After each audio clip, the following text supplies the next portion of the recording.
Hi guys, welcome to another installment of the Digital Kitchen. Today I am joined by Mr. Andy Hinder. He has come down from Synergy Grill to the NCEC to the Development Kitchen to talk about the Synergy Grills. So some of you may have heard about Synergy Grill. We're going to look a bit deeper at the electric and the gas grill. So yeah, let's see what happens.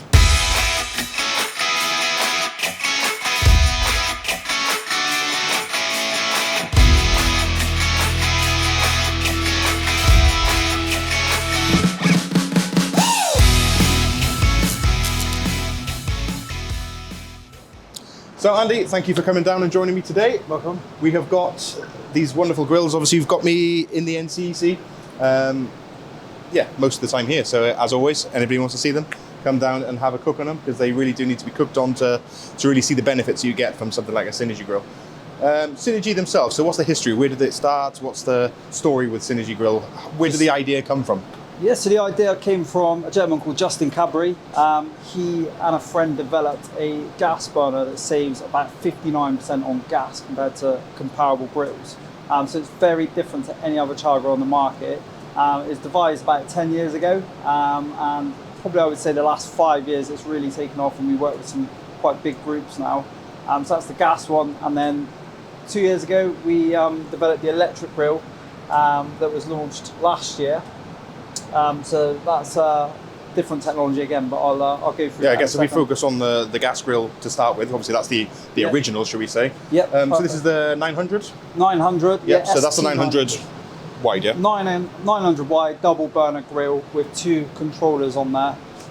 So simple rocker switch on and off, and then you'll see it's got set burner on here. You can adjust that from 1 up to 10, and you can hear there the burner and the fan as well, also adding air into the gas, which I'll explain in a moment. So being a fact it's got a digital controller and obviously a gas, I assume you need electric and gas for this one, yeah? Yes, so there's a 13 amp plug socket for the igniter and the fan inside. Yeah. Okay, because they do come in LPG, is that right? You can use it in LPG as so well, you yeah. still need the 13 amp to power it if you're using it as a barbecue, for instance? Absolutely, yeah, definitely, yeah. So the technology is quite clever, isn't it? So as a traditional grill, so to speak, would have burners in bars along the grill at the full length, and obviously you'd have individual control on those units. Yeah. This one's, we've got twin, 2 burners, very similar to, I guess if you had a 6 burner in a kitchen, it's basically two of those units really. Yeah. And that's surrounded by ceramics?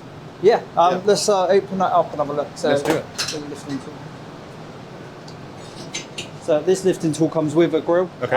And you can lift up the grill bars. So a 900 comes with 6 of these grill bars, and you'll see in there you've got the burner, and around there is a ceramic ring and an igniter there. That igniter detects the flame and lights the flame as well, so it's always looking for that flame. So you're not going with a long wooden stick trying to light it like the olden days? No manual lighting with these, no, it's all automated. And then you've got these ceramic bricks around here. So those ceramics get to about 500 degrees. So that's hot enough to atomize fat. So what that means is that you don't have a fat tray to empty because it gets so hot, it turns everything to dust. You can even see some of the dust in there from... Yeah, I guess we've done some cooking today on it earlier, so yes. You were very kindly enough to cook us some lunch. We're going to cook some more now in a minute, but I guess that makes it really easy to clean compared to a traditional grill where you pull out the drip trays and you've got to take it through the machine. Absolutely. So this is very simple. You get an even temperature. There's a fan inside which basically distributes the heat evenly around the ceramics, and there's a hole in each corner. So it creates a vortex to keep the heat below the bars. With traditional grills, the heat goes through the bars, so it's pushing it upwards. With this, it's impinging onto the stoves. I guess which get... Any escaped heat is wasted energy, isn't it? Exactly, yeah. So that's why when you put your hand over the grill, it doesn't feel that hot. Like you wouldn't be able to do that with a normal char grill because it would just push the heat straight up through the bars and burn your hand. So these work in a very different way. Energy saving wise, have we got sort of numbers in comparison to a traditional grill? So this grill uses 11.4 kilowatts of gas per hour. Your conventional 900 uses about 26. Okay. We say about 59% in gas saving, but we do have an energy saving calculator to compare it because it will depend upon, how many hours a day you use your grill. Yeah. But generally speaking, if you probably save at the moment probably about £85 a week on gas. So is a product that does pay for itself. Yeah, absolutely. Certainly in the climate we're in now, where there's energy crisis, so to speak, being spoken of, energy's going up and up and up. Yeah. Something like this, for a commercial business that's using a grill like this constantly, like a grill bar, pub, gastropub, what have you, that's a big outlay just on energy alone and fuel. So by having or swapping out to something like this, yes, it may be a large uplift. So, let's not be right. The price of these is quite up there, but the saving you get in the long run is sort of almost stepping back, looking at the bigger picture and saying, you know what, I'll put the outlay out front because after a year, 12 months, 6 months, 12, 18 months, what have you, it will pay for itself, and then absolutely, I'm in the green. I mean, leasing's a great option for these. You can save more on your gas bill each month than the actual lease payments.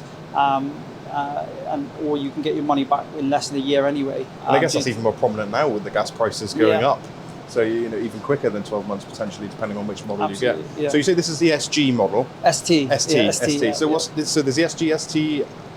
So the ST range is the ones with the variable control like this, and then we do the Chargrill range, which is the CGO range. Right, CG. Okay. Yeah, so I can show you with the electric. I'll talk about the electric technology in a moment. Yeah. But, so the Chargrill is basically the same principles as a normal Synergy grill, except if you press that middle button there, it opens up the lid menu, and you can set the temperature up to 200 degrees to enable you to use it like an oven. So that enables you to smoke foods, you can roast foods, you can bake a cake in there.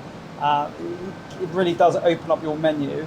But also what you can do is when you're not using the grill, it goes in standby mode. So effectively you're saving about an additional third of energy because it regulates the temperature with the lid down. So it's not wasting heat, when you're not using the grill during between services. Okay. And that's available on all gas and electric grills? Yeah, it's the CGO range on gas and electric grills, absolutely. Yeah, so they're okay, available. Perfect. And what's the biggest grill you do in gas? So 1300. 1300. Yeah. So is that 3 burners? That's 3 burners. Yeah, Okay. we do a 600, which is 1 burner, and then the double one like this, and then 13. Okay. And in terms of stands and stuff, you can supply all those sorts. So of that's bits? the stand. I mean, a great option really is to get a chef base. So there's the Adande one there. Yeah.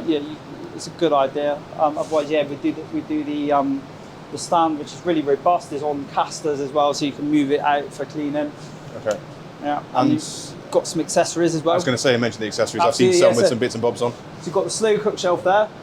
So these are removable for cleaning. And that gets to about 130 degrees, which enables you to get core temperature into food. So if you're doing really thick steaks and you don't want to overchar it on the bars, just move it up, continues cooking on there. Or we do a resting shelf, which is a shelf that sits about that high. Now, the slow cook shelf and the garnish rail here for your pots and pans come with the grill, but the resting shelf is separate. So you can get that in addition to the grill if you want, and that's made for holding steaks. Okay. Is there anything else you can get accessories, or is that? We do a griddle plate accessory, so that just sits on the bar. It's very similar to the one you've got there. It's sort of one we've sort of adapted to work. Yeah, sort of thing, so it's quite similar. It's got a gap on the front, so you can kind of pour fat in, so it burns it off to dust. It's elevated at the back, and it has sides as well, so you can basically stop all the fat getting around the grill and around the sides and stuff. Sense. But yeah, it just means you can do your breakfasts on there. You can do smashed burgers as well. All types of different foods, so yeah, good. And you've also got the separation plate there, so it's great for dietaries, vegetarians. You can keep it separate. Yeah, that's perfect. Yeah, so that's probably pretty quite hot. hard, Yeah, so yeah, you basically put that between the grill bars to segregate the foods off. Yeah. Okay.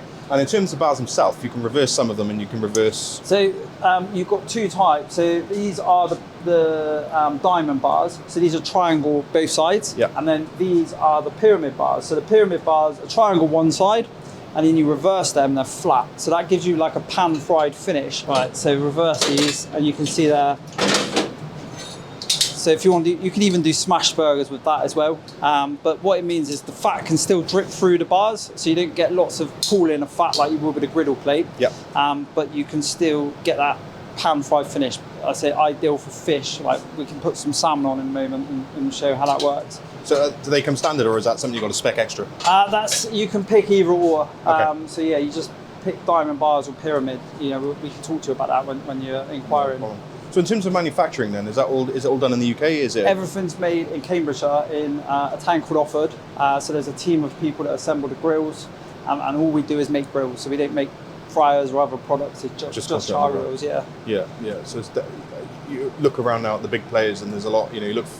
So certainly I do when I'm walking into a restaurant. I'll have a little peep in the kitchen if I can see what they're using. Yeah. And you can see more and more people are coming up to using these Synergy grills, because not only is it obviously energy efficient, or more energy efficient, I should say, than some other units on the market, but you actually get a better yield and stuff from the food itself. So it's more delicately cooked to a degree. This one obviously can turn up to 10 and it goes very, very fierce. Yeah. But with that controllability, you can actually dial it down a bit, and you can actually cook on the grill quite happily whilst doing other stuff. Whereas in previous roles and stuff, when you worked on a grill as a chef, you're pretty much there constantly because you've got to turn stuff and you're literally doing a flow. Exactly. And another thing as well I found with these as a benefit is when you're doing cooking on here, like on a traditional grill, what I'd normally do is I'd cook on the grill itself, bring the stuff to the front where it's going to be cooler, hold it there, sort of a resting area before going to serve onto the pass or what have you.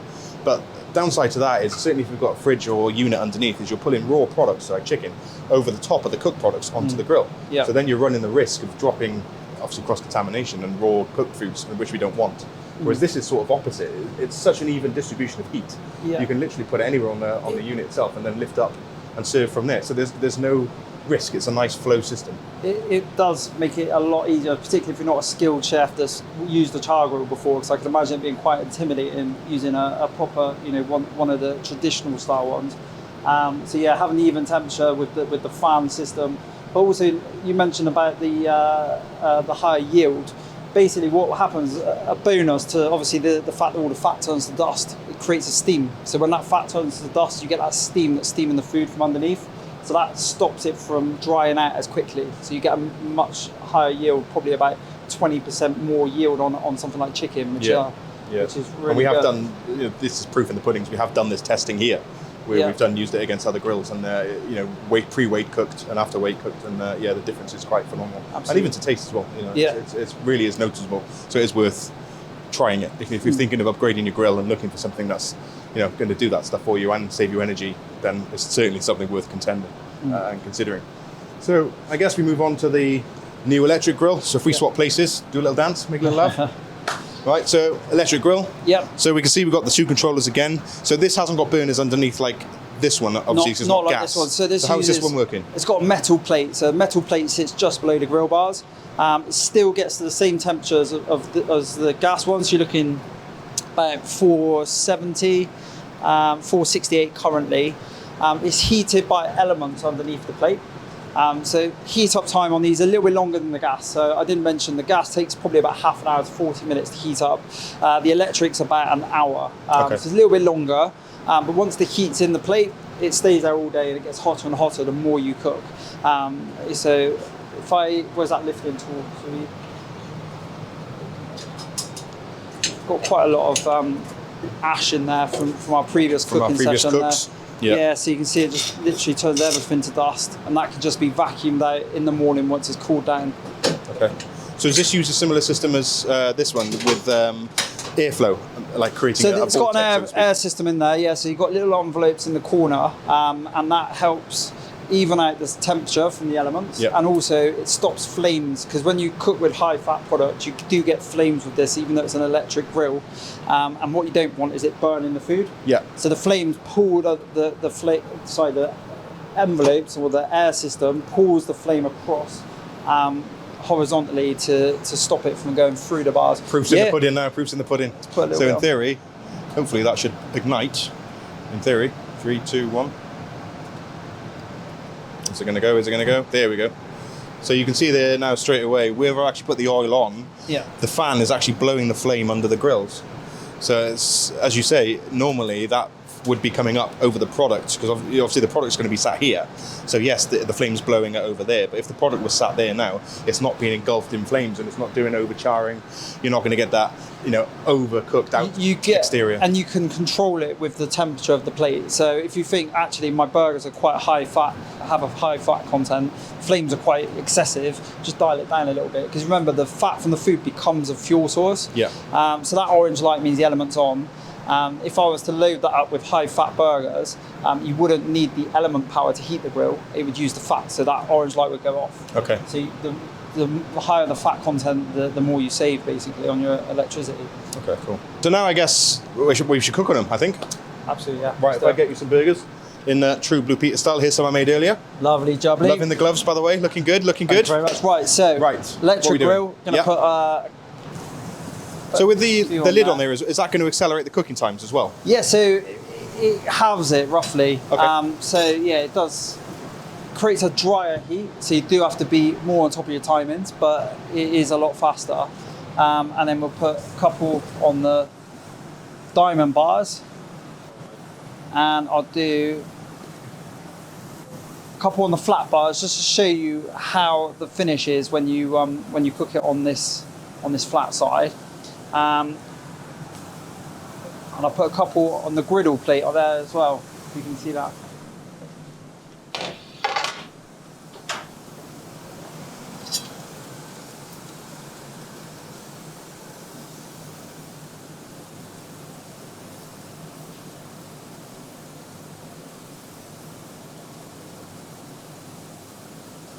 Only 2 burgers on there. That light is flicking on and off. That basically means the element is not needed. So when the light is out, it means the element's off. When the light is on, the element is on. So it's kind of using the energy from the burgers to heat the grill. And also the lid being closed encapsulates a lot more heat inside the grill as well. Right, so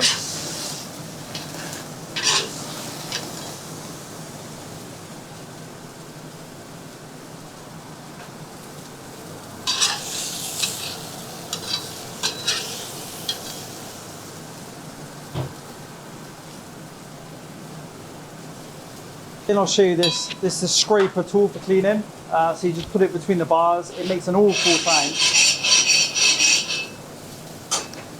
But it's great for cleaning the bars. You can also get a wire brush as well if you need to get any sort of food residue off like this. Wire brush will get it off really easily. Another thing you can do when you're cooking, you can actually reverse the bars if you get a lot of marinade and build up on there. Turn them over, and then it will burn them off from underneath as well. I guess that's what these are for, obviously, is for your marinating pots or your little, so tubs in there. That's what that's for, your salt, pepper, your marinades. Yeah, little 1x9 gas norms, they come with it. We've got some in the grill, we've got some on the flat plate. So a real mixed bag really, so it's just showing what, 1, 2, 3, Exactly. 4 So different methods of cooking on the grill. So if you see that there, that's using the flat side of the pyramid bars. So it does give you an almost pan-fried finish. Those gaps really are just enough to let the fat through so that it doesn't kind of sit and fall on the food. We compare that to these ones. So you get very even bar marks as well. You'll find the middle part is a little bit cooler than the rest of the grill because the fan is pulling the heat outwards. And you're going to get a nice even temperature.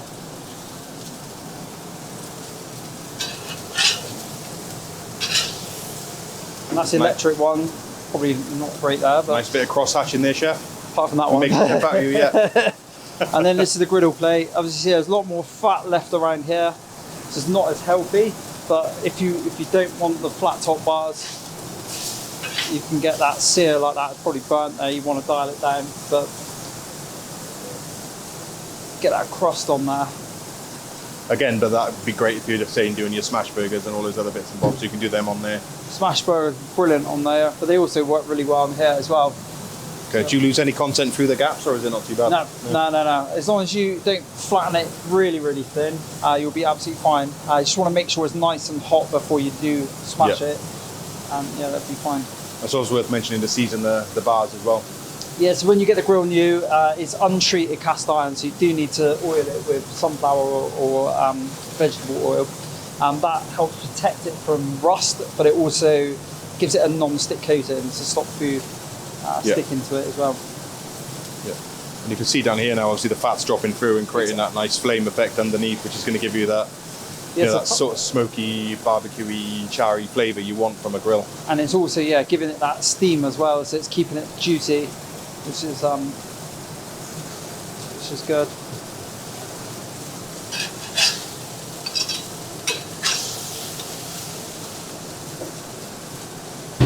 That lid is definitely going to give it some smoky flavour. Yeah.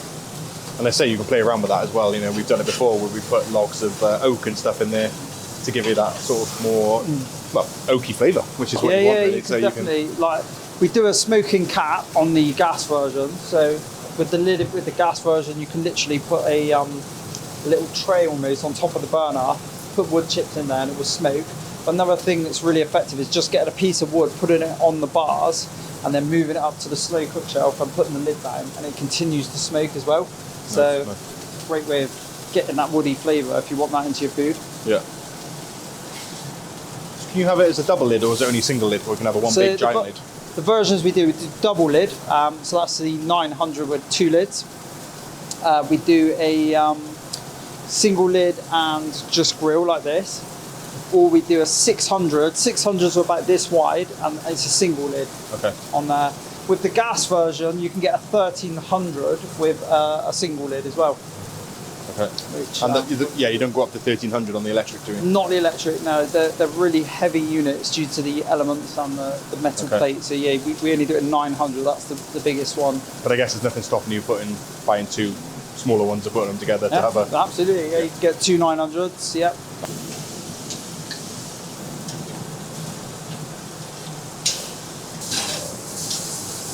So I keep them warm there. This shelf so if you get a CGO, which is the lidded version, and no lid on the right, you can have an adjustable shelf there. So you can get the temperature exactly what you want it. So again, great for resting steaks, great for slow cooking on here, for instance, anything on the bone, put thighs, that little sort of sauces on there as well, keep it all warm. Yeah, it's handy. Lovely. We got our cooked burgers there. Again, they'd be quite happily sat there now if you needed to wait for other dishes to come. Close the lid down, infuse with smoke. Exactly. Perfect, lots of options. Cool.